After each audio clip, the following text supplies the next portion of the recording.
Olá, quinta-feira, 30 de outubro de 2025. Startup do Maranhão funciona como apoio e troca de conhecimentos entre pacientes, famílias e especialistas em acidente vascular cerebral. O resumo dos fatos que marcaram a sessão ordinária na Assembleia Legislativa nesta quinta. O programa Não Se Omita de Enfrentamento à Violência de Gênero, sancionado pelo governo do estado, vira lei. Você também confere a previsão do tempo para a tarde de hoje. E mais, a experiência de 7 décadas e o combustível para a arte de um maranhense que faz das suas obras um instrumento de reflexão. Então vem com a gente porque o F1 já começou.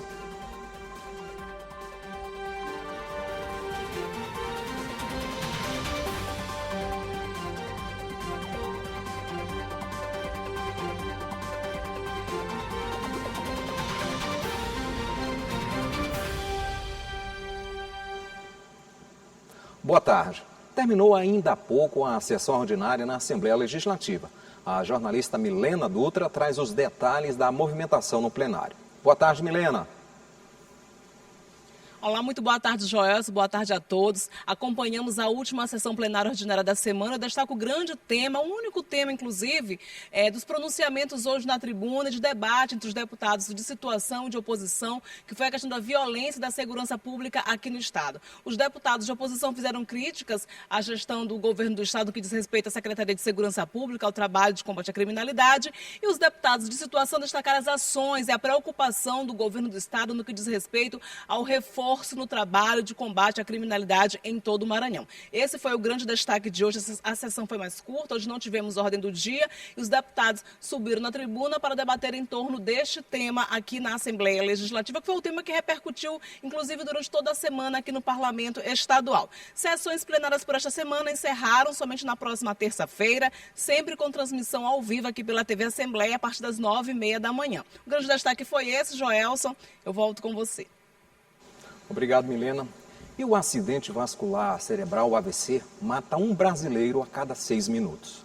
O dado é baseado em estimativas do portal de transparência dos cartórios de registro civil, que contabilizou entre janeiro e outubro deste ano 64.471 mortes.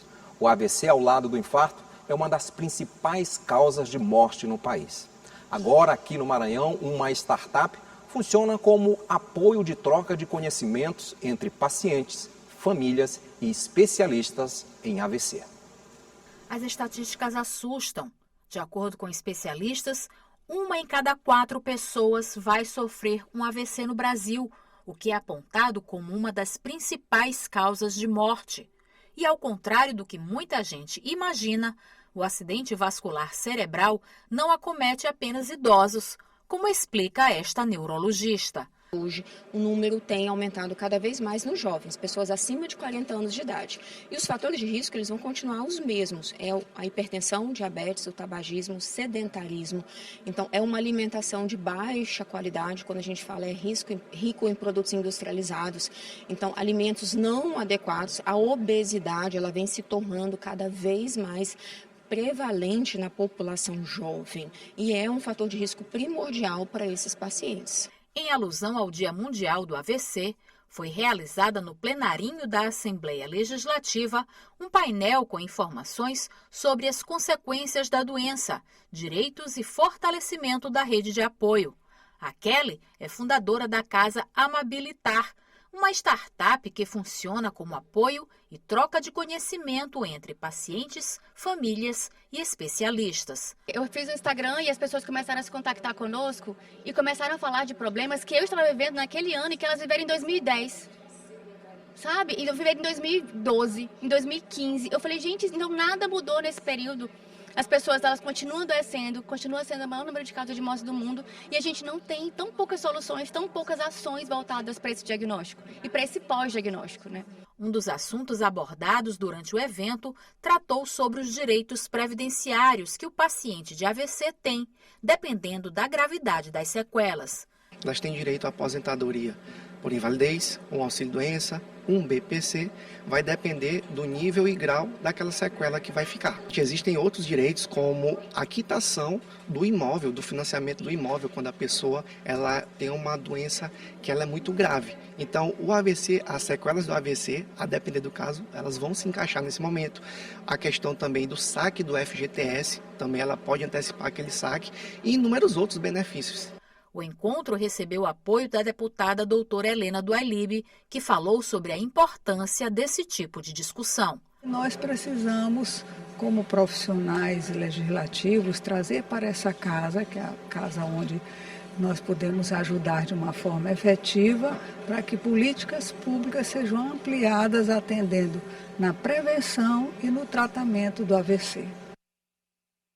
O programa Cuidar de Todos, gerenciado pela Secretaria de Estado da Saúde, vem fortalecendo a atenção primária à saúde, estabelecendo um pacto de cooperação técnica entre governo do estado e municípios. A jornalista Stephanie Souza acompanhou mais uma edição do programa.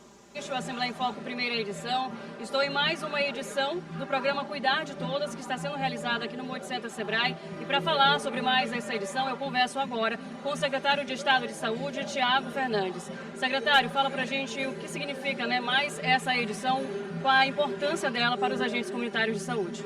Mais uma etapa do programa Cuidar de Todos, tendo em vista o primeiro ciclo, os alcances dos indicadores, principalmente da redução de mortalidade por acidente vascular cerebral e também do infarto agudo do miocárdio. O governador Carlos Brandão agora, junto com a presidente Iracema, eles sancionam a lei de alteração do programa Cuidar de Todos para valorizar a categoria dos agentes comunitários de saúde e endemia, que são a base e o pilar do Sistema Único de Saúde. Então, um compromisso hoje também de informatizar através dos tablets dos agentes que ainda não possuem esses equipamentos, e a entrega, que é inédita e exclusiva no Maranhão, para todos os agentes comunitários de saúde e todos os agentes de endemia do estado do Maranhão, o estado fazendo agora que eles tenham esses equipamentos para poder trabalhar e alcançar esses indicadores. Quais são as metas para esse ano que devem ser apresentadas hoje agora pelo governo?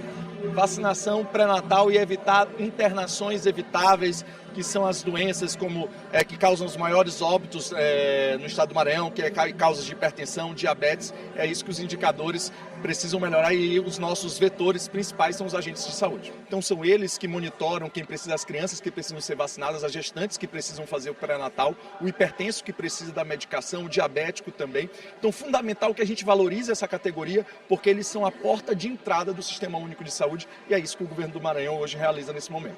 Obrigada, secretário, pelas informações. Então é isso, eu volto com você aos estúdios da TV Assembleia. Obrigado, Stephanie. E no próximo bloco, a previsão do tempo para a tarde desta quarta.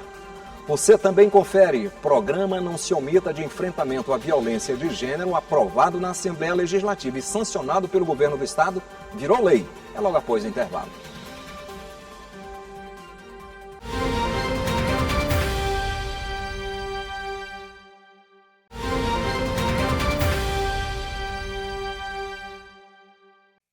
A Assembleia Legislativa foi palco da 13ª edição do Encontro Estadual da União Nacional dos Conselhos Municipais de Educação.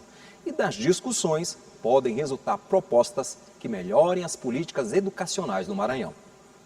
Esta é a 13ª edição do Encontro Estadual da União Nacional dos Conselhos Municipais de Educação no Maranhão.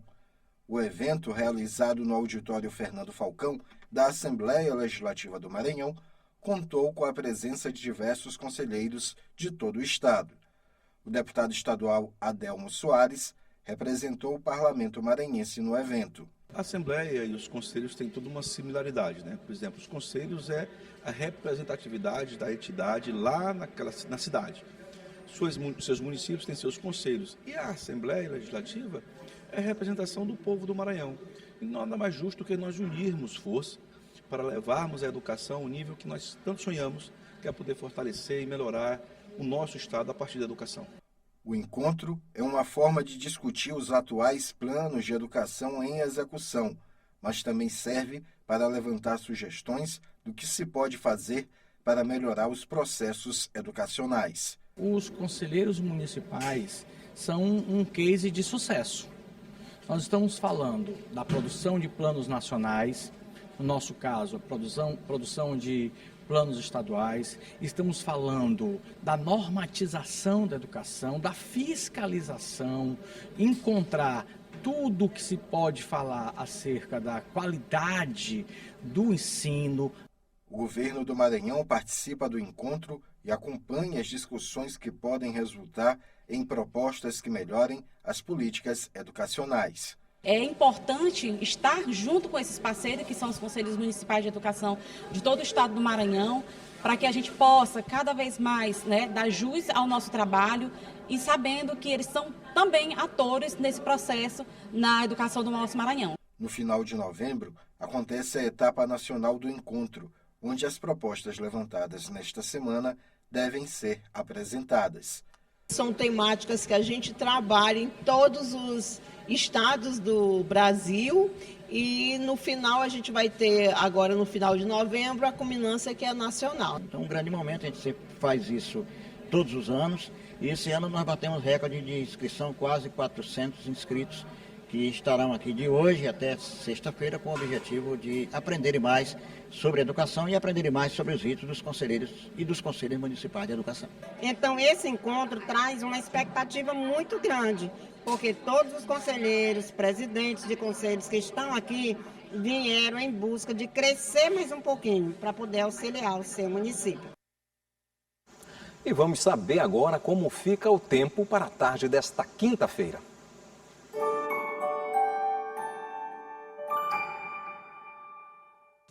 Oi, boa tarde para você que está acompanhando a F1. Se for sair agora, já garanto o protetor solar. O clima hoje vai pedir proteção. Em São Luís, sol com algumas nuvens, névoa de manhã, noite mais clara. Temperaturas entre 26 e 31 graus. Capinzal do Norte segue o calor, 25 a 36 graus. Sol com nuvens, nada de chuva. E Tufilândia, a mesma coisa. Calor forte, entre 25 e 36 graus. Sol com nuvens, sem precipitação. Fique atento, a umidade do ar pode ficar baixa e ventos costeiros estão no radar. Cuide da hidratação, principalmente que vai ficar muito tempo ao sol. Boa quinta-feira para todo mundo e até amanhã.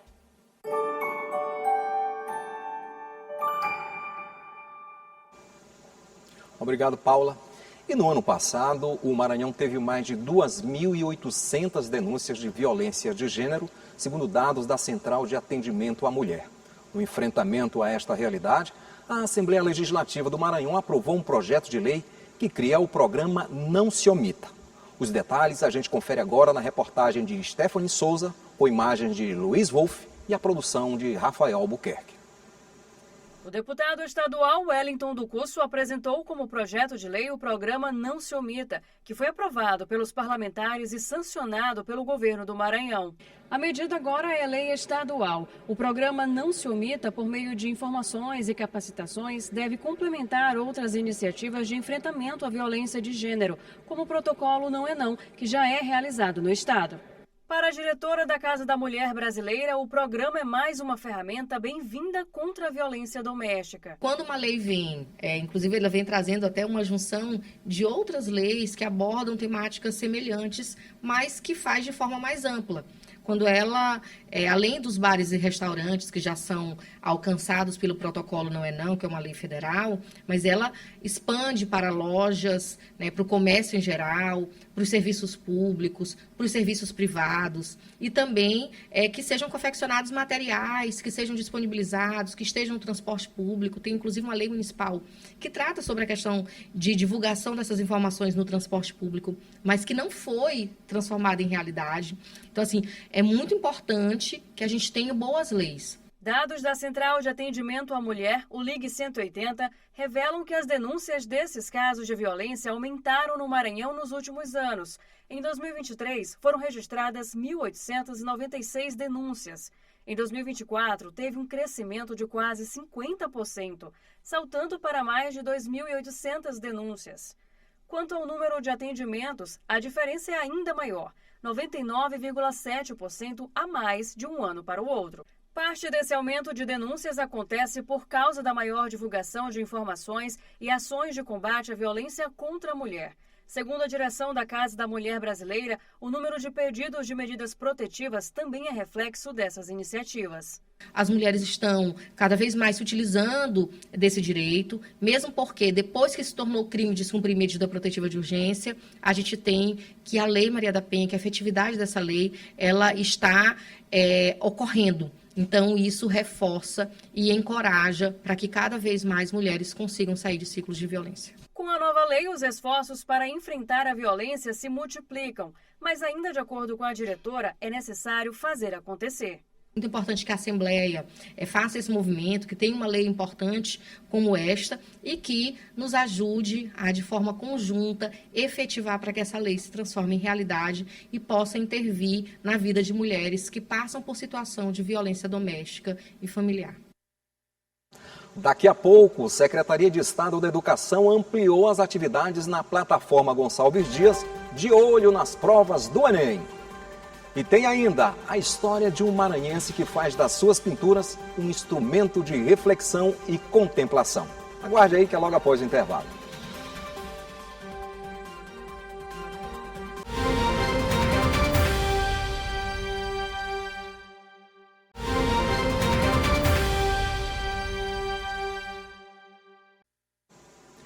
Democratizar o acesso ao ensino superior a estudantes de baixa renda. Foi com este objetivo que a Secretaria de Estado da Educação ampliou as atividades na plataforma Gonçalves Dias. Assim, vai oferecendo uma preparação de qualidade sem custos a estudantes que irão fazer o Enem.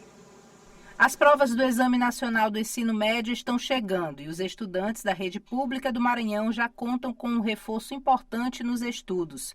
A Secretaria de Educação do Estado ampliou as atividades de preparação na plataforma Gonçalves Dias, que oferece aulas, revisões e simulados online, tudo de forma gratuita. São aulas preparatórias que são oferecidas para os nossos estudantes do ensino médio, seja da rede pública ou da rede privada, preparatórias com esse conteúdo programático. Geralmente, esses cursinhos preparatórios têm uma cobrança elevada aí no mercado e aqui na plataforma Gonçalves Dias, ela é completamente gratuita, democrática e acessível. Além do conteúdo disponível na plataforma, a SEDUC também intensificou a agenda de revisões presenciais com aulões e atividades de reforço em várias escolas da rede estadual. O foco é consolidar o aprendizado e reforçar os principais temas cobrados no exame. Intensificaremos as nossas aulas com revisões, macetes, dicas pontuais, onde os nossos alunos, claro, acompanham as aulas de forma online, né, tudo ao vivo, e com certeza vão poder gabaritar, até porque nós teremos também um simulado de véspera, para que eles possam, né, mensurar aí, medir a capacidade, como eles estão, né, um termômetro para ver como é que eles vão se sair.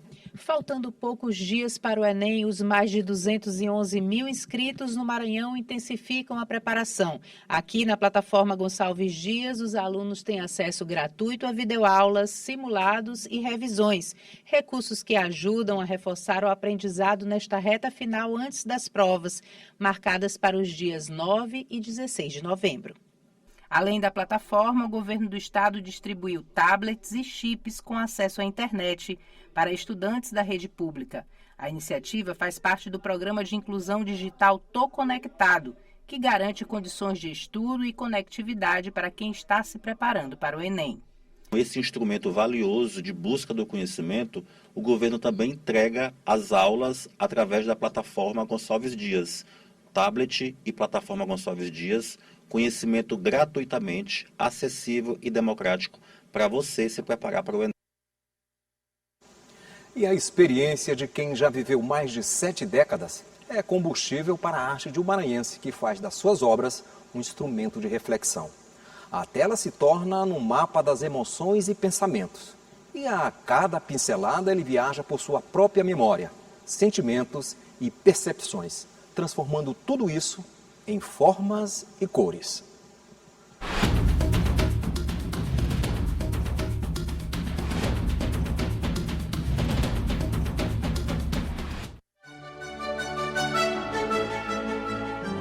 Com uma habilidade de dar inveja em muitos jovens, seu José encaminha a finalização de mais um quadro, A obra vai se juntar a outras já pintadas pelo senhor de 76 anos de idade. A história do seu José com o desenho começou na década de 1970, na antiga escola técnica. Nos anos 2000, ele arriscou e se encontrou com as artes plásticas. Em 1975, eu entrei no ramo do desenho, só que foi o desenho arquitetônico. Eu fui trabalhar na Escola de Administração, depois passou a fazer a Escola Superior do Maranhão.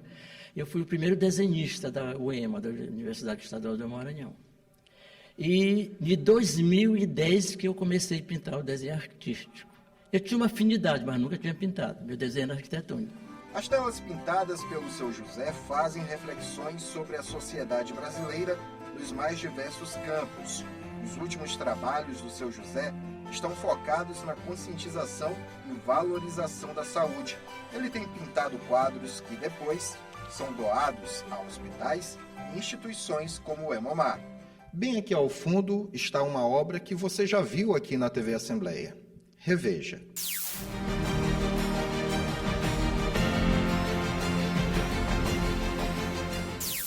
Este quadro que você acabou de ver é uma atualização justamente deste aqui, que busca fazer com que as pessoas se conscientizem sobre a doação de órgãos. A diferença entre eles é que o que foi entregue na central agora conta com uma nova parte do corpo humano que também já passa por doação e transplante aqui no estado do Maranhão, a medula. E sempre gostei de estratégia, de técnicas, de recursos, usar os recursos. E aí me chamou a atenção de fazer alguma coisa relacionada com a saúde, principalmente com a parte do transplante. Aí que eu comecei. Eu tenho várias obras em Fortaleza, inclusive participei de um concurso de 20 artistas do Brasil transplantado e nós do Maranhão ganhamos em primeiro lugar. Essa tela se tornou quase que símbolo do núcleo de fígado de Fortaleza. O foco do seu José agora é falar sobre o tratamento fora do domicílio, motivo do quadro do início desta reportagem. Eu estou fazendo essa tela para o TFD, para que eles possam realmente expressar o que é o trabalho deles. Eles têm o trabalho prático, o trabalho que eles fazem, tudo bem, mas nunca teve alguém interessado em fazer um trabalho, uma tela que especificasse a finalidade do tratamento fora do domicílio. Eu espero que ela seja bem importante, que ela sirva como trabalho educativo. Em cada obra pintada pelo seu José estão muito mais do que pinceladas. Vão parte das experiências vividas ao longo da vida.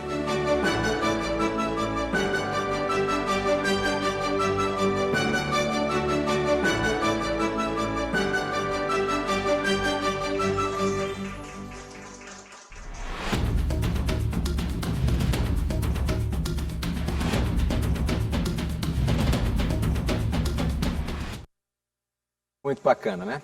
E o Assembleia em Foco, primeira edição, chegou ao fim. Obrigado pela sua companhia.